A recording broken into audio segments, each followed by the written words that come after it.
Hey guys, welcome to Jackie's Literary Corner. I am Jackie, and it is time for a Tome Topple update. So I am still mostly focused on these two books, Mistborn, The Final Empire, and Daughter of the Forest. And I am so proud of myself that I'm progressing so much in these, although this one more than this one at the moment.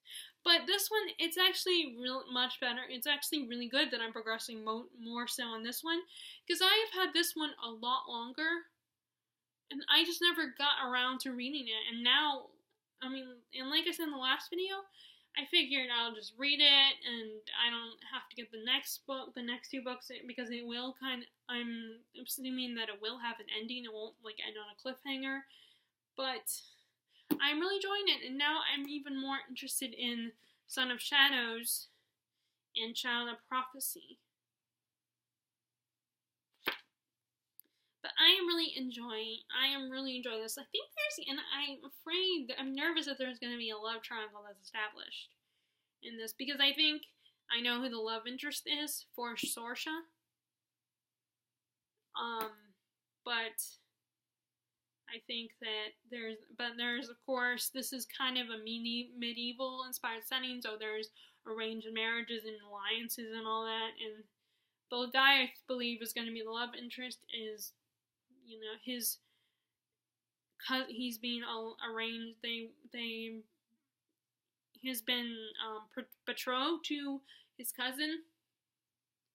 So, that is so weird to me. Even if they're not your direct sibling, or even now, it's a little bit better if it's a distant cousin. Maybe that's a little bit better. And I really am a hypocrite, because on Downton Abbey, the conflict, how they try to solve the conflict of the oldest daughter not being able to inherit the family's estate and everything, that she has to marry a distant cousin, that way they can keep it in the family, and the estate and money won't be going to a complete stranger, which makes it's perfectly logical argument. But in that case, I'm rooting for them, even though technically they're cousins. But they're distant cousins, so I really shouldn't be bothered by this. It's perfectly normal. Although, in this case, the woman would be his first cousin, because it's the daughter of his mother's his mother's brother. I'm very nervous and very anxious. I'm assuming it will probably end happy in the end, and plus I kind of cheated and did read a little bit, but either way, you usually kind of expect these books to end happy, but then maybe one day I'll be proven wrong, and that a book like this won't end happy. But I feel so bad for the woman, because Sorsa's not allowed to speak, because if she speaks, or tells anybody anything, then the curse will not be broken, and she will have failed her task to save her brothers. And now, because I'm going to spoil something for you, there is something that happens to Sorsa that makes her be not be able to be touched by a man, not even her brothers.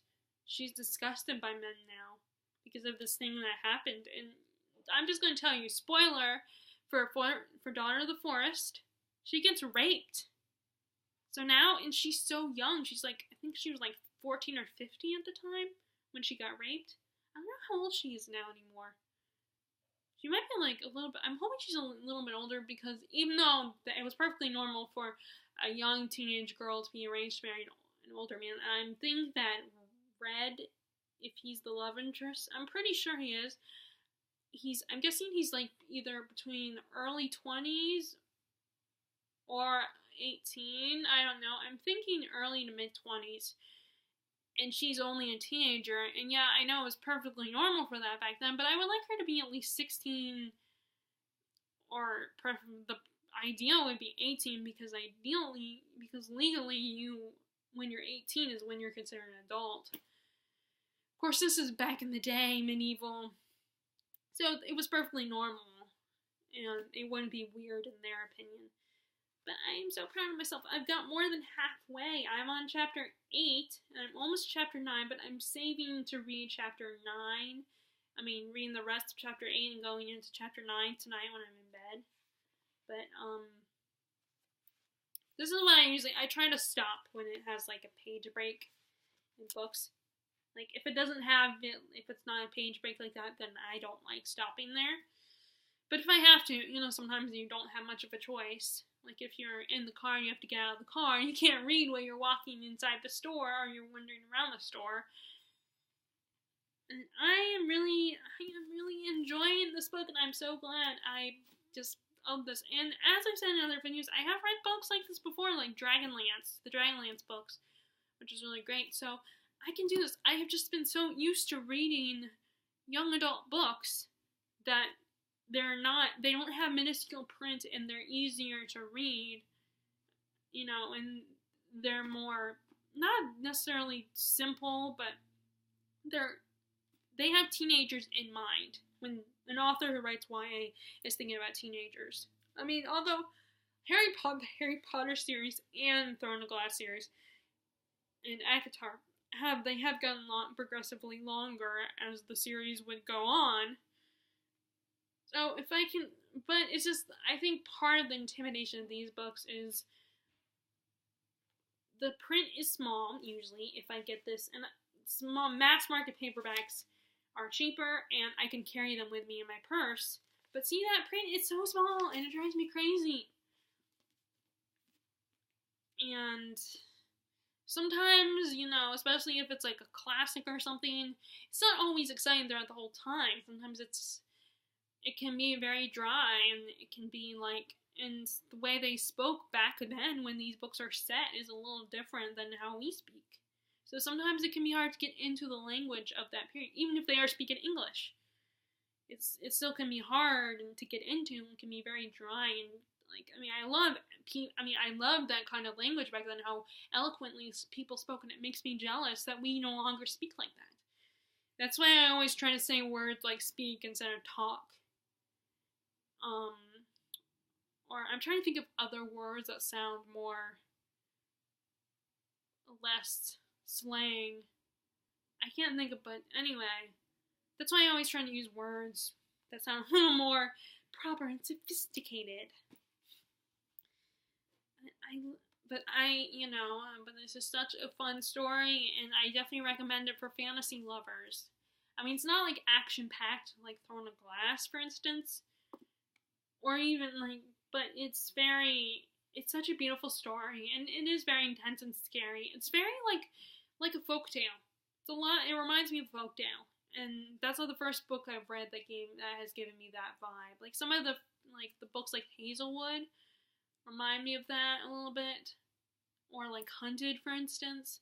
Hunted is probably a better example, or Cruel Beauty. Like I guess no, not all retellings, because the Lunar Chronicles, but that also is a modern sci-fi futuristic retelling. I'm trying to think of another example. I can't think of, but I definitely want to read more books like this. I don't know if I'll be able to find them at This Book's a Million. I might have to order them online, but I do want to read more books like this. And I am also progressing. I'm not progressing as far as I am on Daughter of the Forest. On Mistborn as I am for Daughter of the Forest. But it's really good, and I'm on chapter 18, I believe. Let's see. Chapter 18.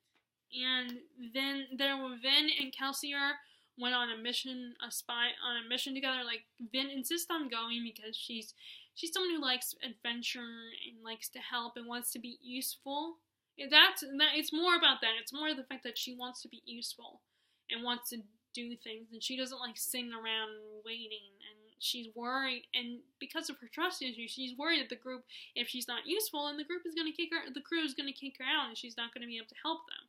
So she insists on going with Kelsey on this recon mission I'm glad I remember that word, recon. Because there's this particular room in the Lord Ruler's palace that Kelsier wants to check out, because he wants to know what's inside the room. And she goes with him, but they are caught by obligators. And that does not go well, and she almost gets hurt. And and I think, and because of that, because Kelsier's starting to care about her, and he also feels like, and he cares about all his crew, and he, doesn't want what happened to his wife Mare to happen to her. So he gets, this really bothers him and really upsets him, and he tries to be more careful and show his plans, include everybody more often in his plans. And now, Vin was kind of under house arrest. I mean, not that she did anything bad, but she was grounded. Sorry, I gotta think of a better word, because it's not like she was in trouble or anything.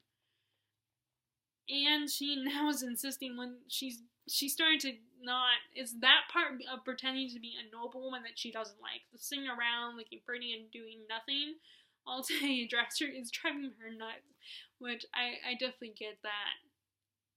Especially because the only reason I'm able to just chill at home and do nothing is because we have so much technology now. We have computers, so we can go on the internet, and we have TV, and I love reading, and I have a whole collection of books here, so I can easily entertain myself.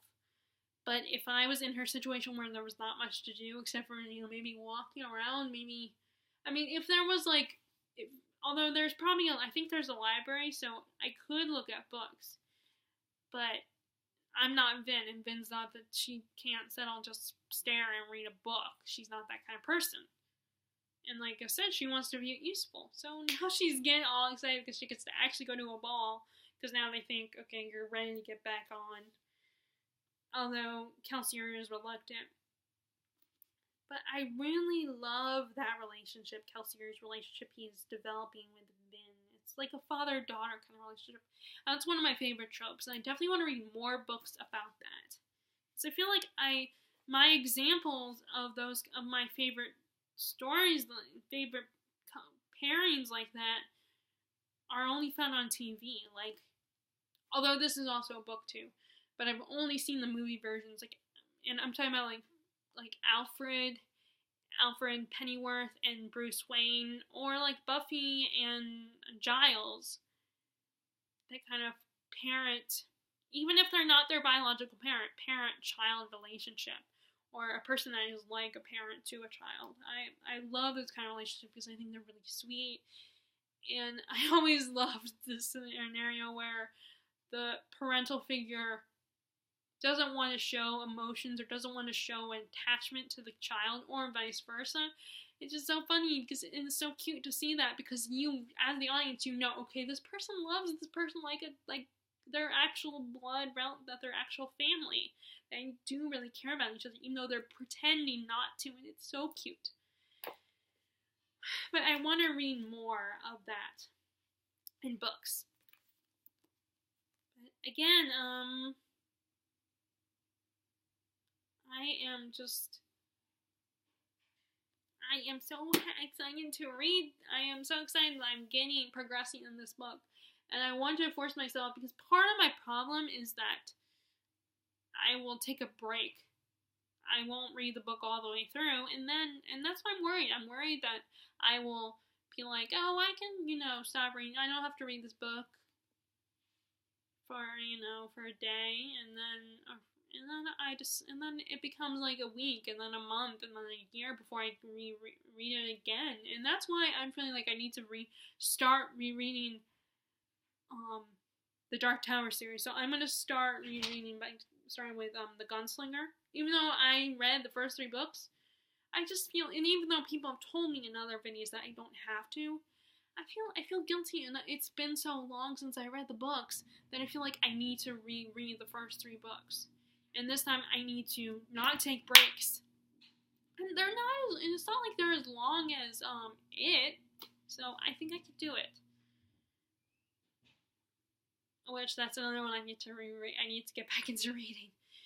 Okay, anyway, so that's what's going on in Topple so far. I'm progressing in these. I am on chapter 18 of this one, and I'm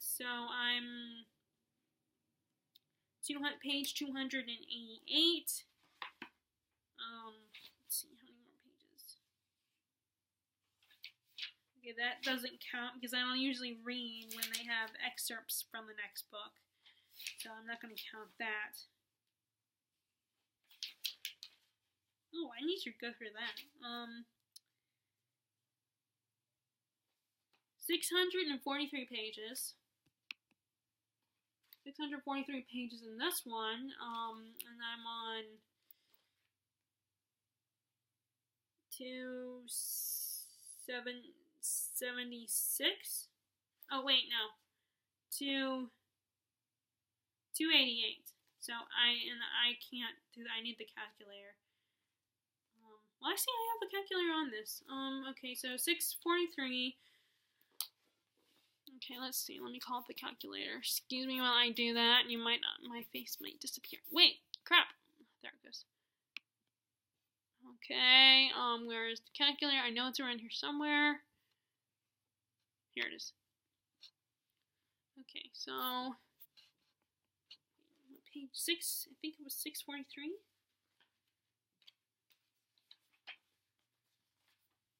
643.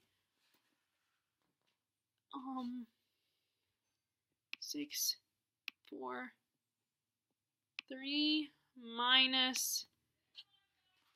Okay, let me write down. Minus 288.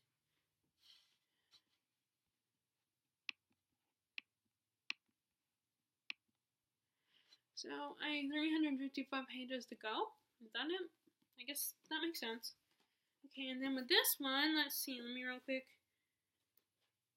286.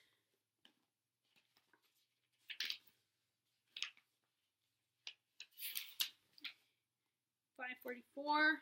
Okay, clear. 544 minus 286 equals 258 pages to go. Okay, so not bad. I mean, that's kind of. Okay, anyway. So, are any of you guys that watch me participate in Tome Topple? If not, feel free to share what you're reading, or, I mean, whether you're reading a book this size or not. If you guys like this video, be sure to give it a thumbs up and click subscribe if you have not already and you did like this video. And I hope you guys are enjoying what you're reading. Much love to all my already subscribed people, and I will talk to you guys later. Alright, bye.